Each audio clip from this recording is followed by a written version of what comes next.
Olá, seja bem-vindo ao Instituto Rodolfo Souza. Meu nome é Guilherme de Oliveira, tá? Sou professor aqui do Instituto. Já sou policial militar há um pouco mais de 7 anos. Nesses 7 anos servindo, única e exclusivamente ao Batalhão de Choque. Aqui hoje, gravando uma aula para o Instituto Rodolfo Souza, me veio a notícia de uma inovação legislativa.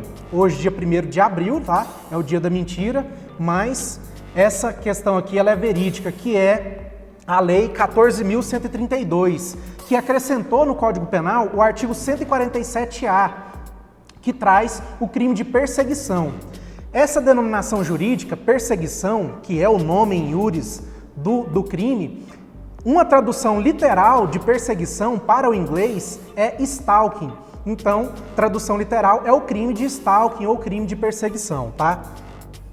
Essa lei, ela faz duas coisas.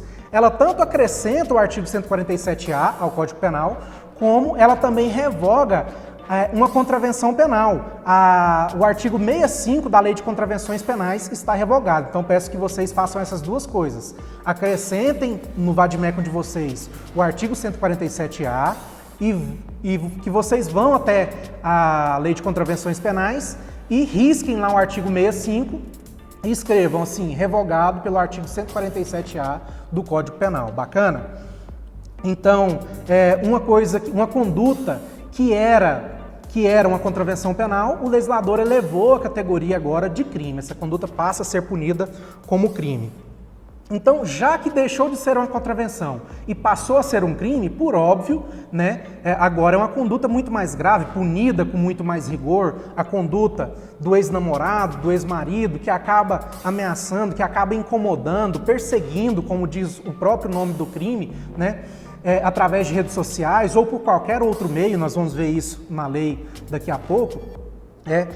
Como deixou de ser uma contravenção e passou a ser um crime, por óbvio, agora é uma conduta muito mais grave. Por ser uma conduta mais grave, é óbvio que vai incidir aqui o princípio da irretroatividade, esculpido lá no artigo 5º, inciso 40 da Constituição Federal, que diz que a lei penal não retroagirá, salvo para o benefício do réu. Então, o que nós vemos aqui na Lei 14.132 só passa a valer a partir do dia 31 de março de 2021. Por quê? Porque essa lei ela entrou sem o período de vacatio legis, ela entrou em vigor sem período de vacatio legis e pelo princípio da irretroatividade só vale a partir do dia 31 de março. Tá? Aqui algumas observações, se vocês notarem, tanto o crime de ameaça quanto o crime de perseguição, vai existir uma diferença muito grande, principalmente em relação à pena. Enquanto que a pena do crime de ameaça, do artigo 147, nos traz tão somente a pena de detenção, já o novo crime, de perseguição, é punido com uma pena de reclusão. E olha só a diferença de tempo.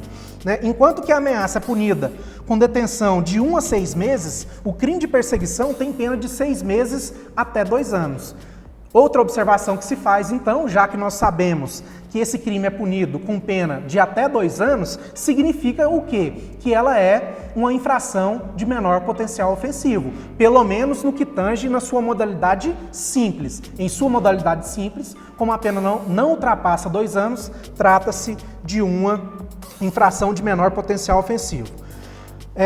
Outra observação bastante importante é em relação à consumação do crime de perseguição. Por quê? Olha só, vou ler com vocês aqui o tipo penal que passou a vigorar do dia 31 para cá. Olha só. Perseguir alguém reiteradamente e por qualquer meio. Olha só, perseguir alguém, reiteradamente. O que o legislador quis dizer com isso? Quis dizer que esse crime de perseguição, ele é um crime habitual. O que é um crime habitual, professor? Crime habitual é aquele que somente se consuma com a reiteração das condutas, ou seja, uma única conduta isoladamente considerada não configura aqui o crime do artigo 147A. Olha só, eu estou dizendo que não configura o crime de perseguição, de stalking, não diz que não configura crime, pode até configurar outro crime, como o crime de ameaça. Então, olha só, o que diz o crime do artigo 147A? Perseguir alguém reiteradamente e por qualquer meio. ameaçando-lhe a integridade física ou psicológica, restringindo-lhe a capacidade de locomoção ou de qualquer forma, invadindo ou perturbando sua esfera de liberdade ou privacidade. Então vejam, esse crime aqui tem a cara, né, de crimes cometidos por redes sociais, muito embora ele possa ser cometido por qualquer meio, mas o exemplo mais comum, né, até para questões de redação, de você discorrer aí sobre violência contra a mulher, a cara desse crime é o quê? É o indivíduo, o ex-marido, o ex-namorado, que acaba ameaçando, que acaba incomodando, que acaba perseguindo, como diz o próprio tipo penal, o ex-cônjuge, a ex-namorada, tá? Então, mais algumas observações, né? Outra informação bastante importante é em relação ao fato de esse tipo penal não admitir tentativa. Por que ele não admite tentativa, professor? Porque ele é um crime classificado como crime habitual. Se o crime habitual ele depende da reiteração das condutas, ou o crime está configurado se houver reiteração, ou então uma única conduta isolada não configura o crime. Então, por isso, não admite tentativa. Bacana? É um crime que se procede mediante ação penal pública condicionada à representação do ofendido, tá? Ou seja, exige-se a manifestação de vontade da vítima para que inicie a persecução penal. E outra observação, deixe-me ver aqui se não faltou nada, trata-se de um crime comum, pode ser praticado por qualquer pessoa. E, por último, a última observação que eu quero fazer aqui com vocês é em relação às causas de aumento de pena. Primeira observação, tá? Causa de aumento de pena. Qual é o quantum que se aumenta se incorrer alguma causa? Aumenta-se de metade. Então as provas gostam de confundir. Aumenta um terço, aumenta um sexto. Não, aumenta-se de metade.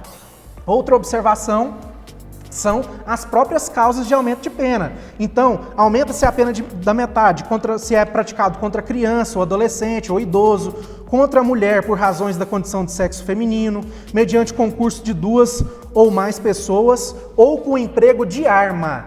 Com emprego de arma. Veja, o legislador não exigiu que esse crime, para incidir essa causa de aumento de pena, que houvesse emprego de arma de fogo. Ele falou tão somente arma. Então, o que se infere dessa premissa é que pode ser tanto arma de fogo quanto arma branca, arma imprópria. Então, é somente o emprego de arma, não necessariamente arma de fogo. Pessoal, espero que eu tenha contribuído com o aprendizado de vocês, trazendo essa inovação legislativa. Tá? Sejam mais uma vez muito bem-vindos ao Instituto Rodolfo Souza e contem sempre conosco para qualquer atualização, qualquer dúvida, estaremos sempre à disposição.